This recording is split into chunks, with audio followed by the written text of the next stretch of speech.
Coming up on WTOL 11 Plus, a 10-year-old has been hospitalized after what police are saying was an accidental shooting. The latest from police, that's coming up.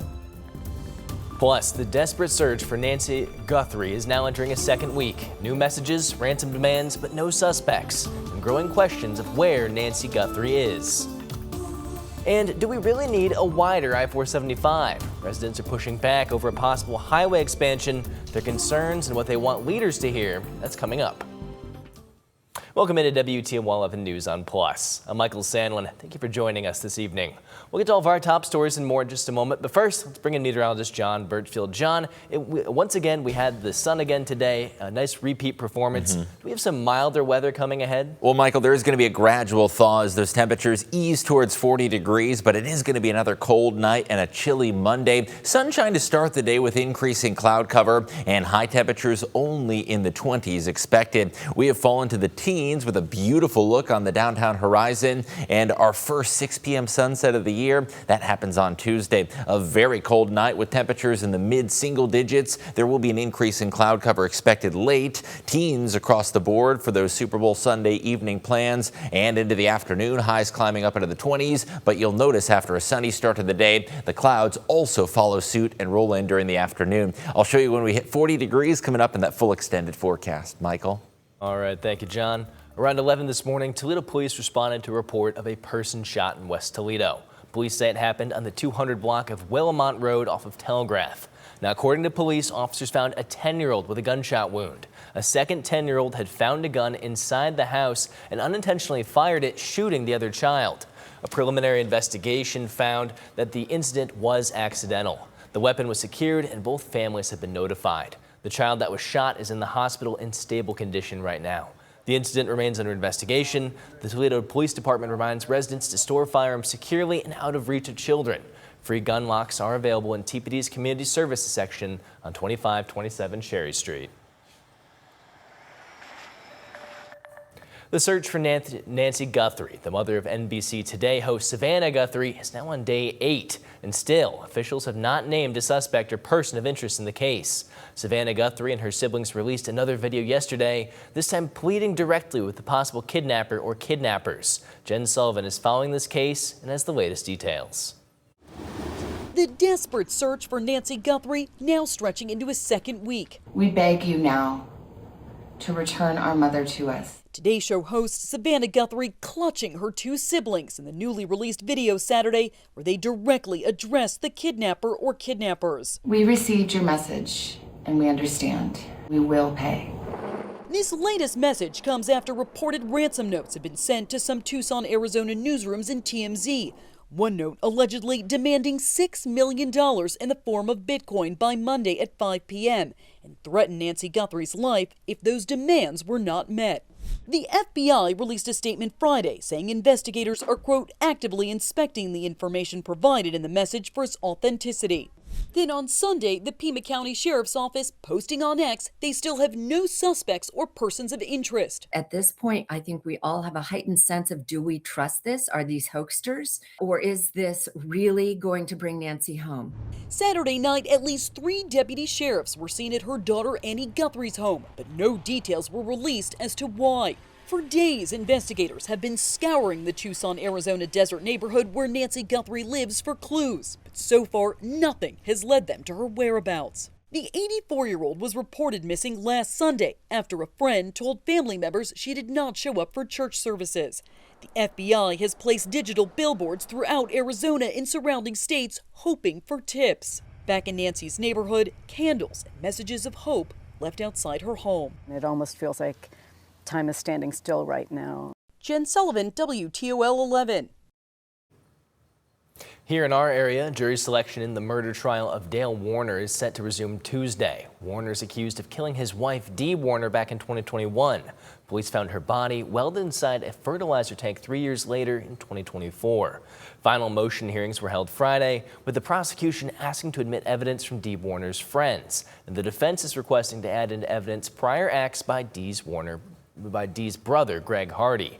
The defense also motioned again for a change in venue. The judge is still deciding on these motions. You can track all of the developments in this case over on WTOL 11+. 11 Investigates sat down with Dee's family and broke down the entire investigation in our special presentation, Hidden in Plain Sight, the disappearance and discovery of Dee Warner. You can watch that right now over on WTOL 11+. It's a free download on your TV. Residents living near I-475 are demanding a bigger voice in a state transportation project they say could reshape their neighborhoods. A meeting was held this afternoon where people voiced their concerns. Our Dominique O'Neill caught all the action and joins us in studio. Dom, what can you tell us? Well, Michael, the goal of this meeting was to provide actual data on whether or not Toledo needs a wider highway and the cost to neighborhoods and people who live in the community. Those concerns took center stage at the meeting run by the I-475 Neighborhoods Coalition. They tell us the Ohio Department of Transportation declined to attend either meeting, frustrating residents who say they want equal input before any decisions are made.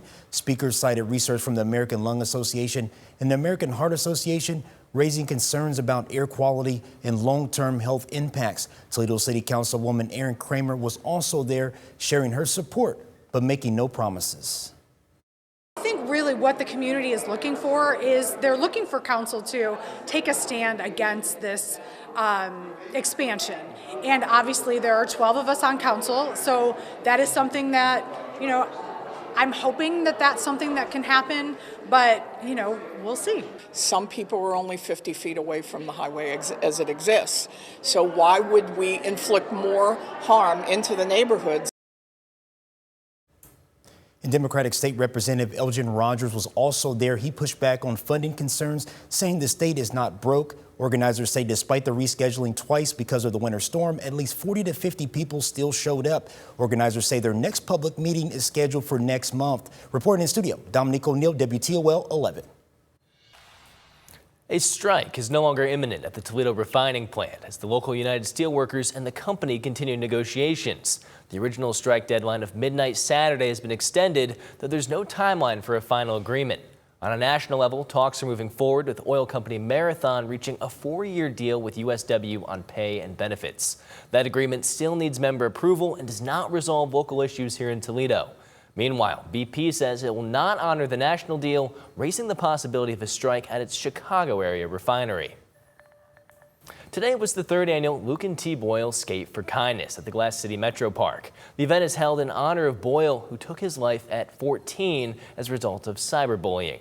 Nearly 9 years after his death, Boyle's legacy continues to make an impact across the region. We're at the ribbon at the Glass City Metro Park. It's the Skate for Kindness event.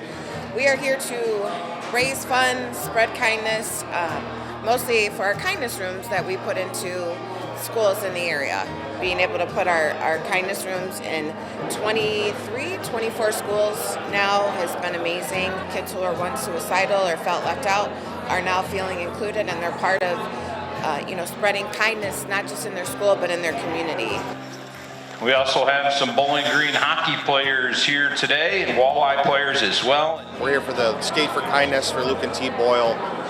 It's an awesome event. It's a chance to give back and really teach people that kindness matters. You never know where anybody is in their life, and everyone can always take a helping hand or a smile at any moment. You never know where someone stands, and if we can help anyone at any time, we're all for it.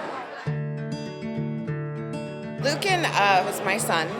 And Lucan was the epitome of what it truly means to be kind, empathetic, compassionate. He was always full of compliments. He was the kid that always included others, and he was a friend to everyone. He really was. That's why I started this right after he died, in order to continue his legacy.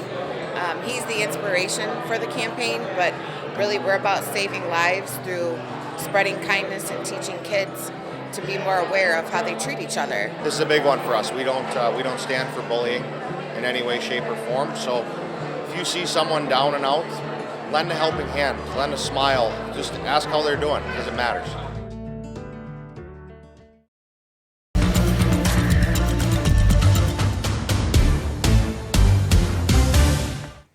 Turning to that weather forecast, after a sunny weekend, there is going to be an increase in cloud cover expected for your Monday. It'll be a bitterly cold night, staying on the cooler side with temperatures in the 20s, and overall a quiet and dry stretch of weather anticipated for the week ahead. Temperatures have already fallen back into the teens for your Sunday evening. And have you noticed the sunsets are getting later? 5:58 p.m. is our current sunset time, and that first 6 o'clock sunset arrives this Tuesday, February 10th. So longer evenings to look forward to as we inch closer to spring, even though it sure doesn't feel like it. Very cold, increasing clouds with calm winds tonight, and the calm and clear conditions enable those low temperatures to plunge to the low to mid single digits. Temperatures have fallen back into the teens over the course of the evening and will be dropping quickly after midnight. High pressure over Ohio is keeping sunshine around. There has been a little more cloud cover to the west and southwest of us, where there actually was a band of some snow that rolled through back into Indiana and Kentucky. Clear skies are expected. A few clouds start to roll on through late this evening and overnight. Heading into your Monday morning, it is going to be a mainly sunny start to the day with cloud cover on the increase in the afternoon. Mostly that mid to upper level cloud cover that is expected. Temperatures in the single digits for the commute and the bus stop. Afternoon highs in the 20s, turning mainly cloudy for those after school activities. 26 degrees. The nice thing is the winds are going to be calm, only at 0 to 5 miles per hour. And the next 4 days, we do finally score a warm up. By Tuesday, temperatures climbing up to 40 degrees. It is going to be just a little taste, though, of what's to come, and a very brief, short-lived warm up. Turning slightly cooler Wednesday. Thursday staying dry, but only in the upper 20s, well below average by mid-February standards. Tuesday, though, does provide a little glimpse of some milder days. Temperatures most likely to hit 40 degrees south of Toledo, but upper 30s likely in the metro and north of the state line as well. Now, despite how cold it's been this weekend, and really December and January altogether, we are still on track for a gradual thaw, especially the week of February 16th. Those long-range trends continuing to point towards milder days. That orange color spreading into New England and the Great Lakes shows you above average temperatures, and this weather map takes us from February 14th all the way to February 18th. So that long-range outlook is at least trending in a milder direction. Now, it is going to be a fairly quiet stretch of weather as well. Tuesday is going to be that brief warm-up day to 40 degrees. We do drop back to the 20s Thursday. Valentine's Day, partly sunny and dry with temperatures near freezing. A very slight chance for a passing rain or snow shower on Sunday. And the extended forecast does bring that warm up. 40s likely next Tuesday and Wednesday, but it's also going to come along with the chance for some rain showers. So with that mid to late February warm up, the weather pattern could turn a little more active with those rain chances. Overall, though, hard pressed to get a drop of rain, so this gradual thaw is expected along with quiet conditions at least until the following week. Michael? All right, thank you, John. Well, it's Super Bowl Sunday, and animals all over the country have been used to help pick who might win tonight's big game, like these critters at the Point Defiant Zoo and Aquarium in Tacoma, Washington. And one of our own has an opinion, too. Get a look here. That's Fazar at the Toledo Zoo, clearly picking the Seahawks to win over the Patriots. The zoo posted this video to Facebook Friday, and it seems like he chooses the Seahawks on 2 separate occasions. Good pick. And the latest installation of the Puppy Bowl featured Team Rough versus Team Fluff. The matchup featured dogs like Paris and Chapel Bone on Team Fluff and Shishi on Team Rough. Team Fluff would go on to win with a final score of 73-69 and win the Lombardi Trophy. Oh, man. A historic shootout if I've ever seen one. Those are some very serious contenders there on the green. Yeah. Yeah, this is good stuff right here. This is good counter programming, John. Yeah, honestly, I know the Super Bowl is usually a good watch, but I think the Puppy Bowl might have it beat. You know, they're all true freshmen. They are. Yeah, I love the Puppy Bowl. It's something I love to throw on during the commercial breaks. Shishi. Well, yeah, my football skills are a little rough, but you know, thankfully the weather's looking a little better at least. These jokes are going to the dogs. Yeah, they are. Well, I know I've heard of the dog days of summer, but I don't know what you would describe this winter as. It has been very cold, though, December and January. We finally do have some milder days ahead, but it does take a little patience to get there. It is going to be another chilly night with single-digit temperatures. We're going to be in the mid-20s for your Monday. Tuesday, though, we do climb to that 40-degree mark. It is going to be a very brief warm-up before we drop back near freezing Wednesday. 20s likely for your Thursday, and then by Valentine's Day, partly sunny skies with temperatures in the lower 30s. Overall, it is likely to stay dry through the weekend with only a slight chance of a passing shower on Sunday, and the extended outlook does promise some milder days as we climb up into the mid-40s. However, with that warm up, could be seeing some rain showers. I love it. Only a couple days where we're deathly freezing. All right, everybody, thank you so much for watching. We'll see you again at 11. Take care.